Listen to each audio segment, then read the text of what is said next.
Hello, everybody. So, who remembers Dukes of Hazzard? Who remembers Fantasy Island? And who remembers Dallas? I certainly do. I loved watching all those shows. I really, really loved watching them. And in order to see them, in order to watch them, I had to invite myself over to my friend's house, my friend Julie's house, and watch it on her VCR because we couldn't watch them on regular TV. This was the mid-'80s. We were living in Kinshasa, the capital of Congo. And the only American show that we were able to watch was Dallas, but it was on our little TV, black and white TV, dubbed in French. I just didn't feel it was authentic. And I really wanted the authentic American experience. I wanted to hear Dallas in English. And so off I was to Julie's house, and we would pop the VCR tape in, and I just immersed myself in this world of American TV where you had Magnum PI. We had this detective jumping into this red Ferrari and driving off and saving the world. Where you had the two officers on motorcycles with these huge, impossibly American smiles with their straight teeth. And they also were saving the world in California. And of course you had Dallas, and Julie and I had a crush on Bobby Ewing. I kind of still do have a crush on Bobby Ewing. But there was another reason I was so excited about watching these shows. I felt they were teaching me how to be American. Because my dad, we had been in Kinshasa since 1975, and so this is 1982. My dad had applied for a green card to move to the U.S. His brother, my Uncle Bridge, who lived in the suburbs of Chicago, had sponsored us to move to Chicago or to the U.S. and to become American citizens. And so my dad had been telling us since the late 70s, or since 1979, our turn will come, and we'll get to go to America, and we'll become Americans. I mean, I was born in India. I was living in an Indian household. We were in Kinshasa, and I went to a French school.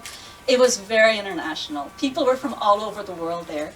And yet, though I knew I was Indian, I also was like, we're going to move to America. We're going to learn to become Americans and be in this land where people jump into red Ferraris and ride motorcycles and, and also wear these impossibly short shorts. I mean, there's a name for them. They're called Daisy Dukes. I just couldn't believe it. So our turn came, and, my dad got the notification from the American Embassy that our green card was ready. So we bought tickets, all 5 of us, my brother, sister, dad, and my mom. And in December 1982, we got on a plane, went from Kinshasa to Paris, where we stayed with some friends, which was really exciting and kind of cold. And then we flew our plane we got on a plane to O'Hare Airport. So we arrived on December 17th. And, we were lucky in that our French host family, friends of my parents, were like, you're moving to Chicago, right? We're like, yes, and so what do you have? And we didn't have any jackets. And, So they lent us these cute little jackets, and we arrived at the airport. And I was so excited. I think I could have kissed the ground, but there was a gangway or passway that you take from the plane. There was no ground that you could touch to kiss. And by the time we had collected our luggage and actually our green cards, I'd forgotten all about it because I was too busy feeling really, really cold. We didn't have any gloves. My uncle had picked us up, but he knew what we were getting into, so he had brought us scarves, hats, gloves, which was really cute. So we lived with my uncle for the first few months in the suburbs of Chicago. So this is not in the city itself, it's an hour out. And my mom and my sister went back to Kinshasa because my sister had to finish her senior year at the French high school. And my mom had to collect her salary from the government. And so they went back, but my dad, brother, and I stayed back and lived with my uncle. I think there were at one point 8 of us in his little townhouse. But actually, to me, it was wonderful. So 4 weeks after we arrived, my dad had registered me at the American school, the neighborhood school, at Conant High School, and I show up to my first day of high school, and I'm really excited. I'm going to go to an American high school. I'm in Dallas land, though it's a little colder, but I'm in Dallas land. And So I get to school, and I'm given a little slip of paper with notices of my classes. I'm like, cool, I've got biology, I've got math, I've got English.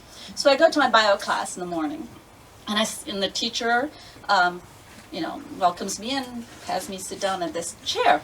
And so I'm sitting down, and I'm trying to take notes. I kind of understand. I spoke English already, but I didn't exactly understand all the nuances of the American accent. But I'm kind of getting by. And then the bell rings. And I'm sitting there, and everybody gets up. And I see everybody get up, gather their things, and leave. And I'm going, everybody goes to the bathroom at the same time. What is going on? I didn't know. I didn't realize that, people go to class for about 15 minutes or so. Then the bell rings, they get up, and they go to the next class. In my French school, we all stayed seated. And the teachers came to our class, and there were no bells because it was a small school. People knew, that this is their time, and the teacher takes out. So I'm sitting there, kind of being like, okay, well, they all went to the bathroom, and then everybody comes back, and this is America. I had never been in a school with that many kids before. I think Conant High School had 2,400 kids. My class maybe had 30. In my French school, we were maybe 14 to a class. It was very international. But here, everybody, I think the school was, at the time, something like 98% white. And it's true, everybody looked the same. So I couldn't tell that there's different students coming back in the class. I'm like just sitting there. And then I hear behind me, what are you doing in my seat? And I'm like, oh, I think they're talking to me. So I look behind, get up, and they're like, get out of my seat. This is not your class. And I was like, okay. I gather my things. I put my things together, and then I hear, you dirty Indian, get out. And I was like, it was as if I'd been punched in the stomach. I was shocked. I'd never, ever gotten something like that said to me before. But I scurried out of this class, and I was late for my next class, and it was actually a pattern for the rest of the day. I had no idea where my classes were, but I did know that I had to switch classes, so I was late the rest of the day. The first week went by in a blur. What I do remember is that there was some taunting in my class, in my next class. In English class, this kid behind me was making some kind of weird sounds. I turned around, and I saw him having his mouth covered, so he was pretending I smelled. And so it was just, this was to me, I didn't know how to put my hand on this. I was just shocked. But somehow the rest of the week went by in a blur. I avoided the cafeteria because I was afraid of the reception there.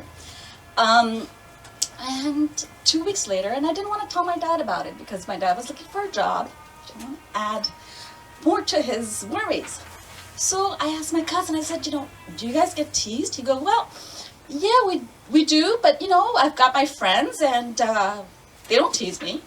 But yes, you do hear taunts. And I was like, well, I don't know anybody, and I'm getting teased a lot. And I hear all these awful things. And he looked at me, and you could tell he felt bad, but he's like, at least you weren't here in 1979 during the Iran hostage crisis. He says, imagine if you had been there then.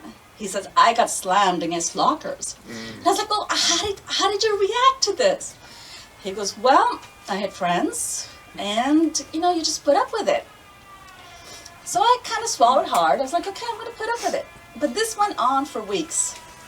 And I cried one day on my cousin's shoulder, and sweet as he was, he said the right things. He said, listen, you're going to have to grow a thicker skin. You're just going to have to.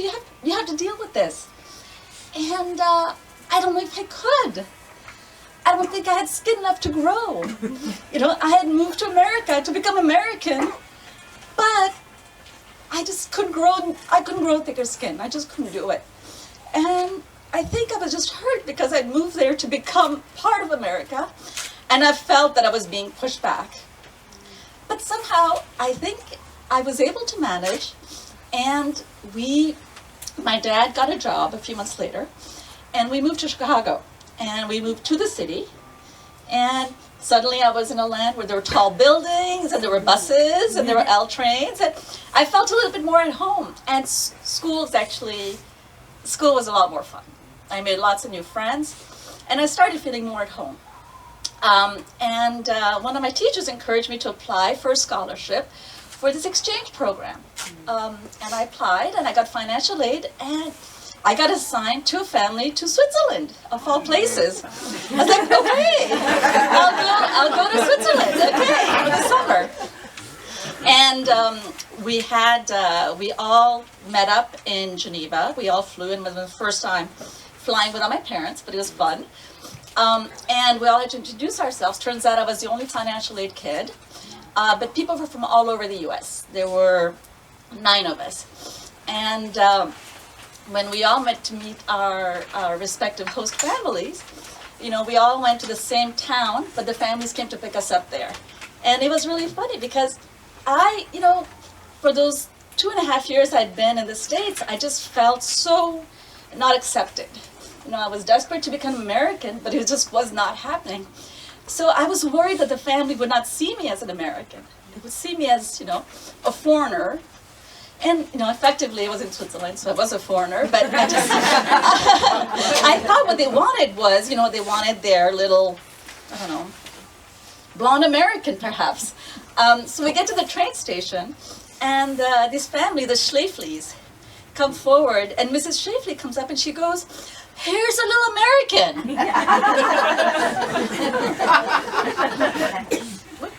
Talking about me? She's like, "Welcome! Yeah, welcome!" And I was like, "Okay." Well, the Swiss are seeing me as an American. This is cool. This is cool. I can go with that. And it was actually it was a wonderful experience.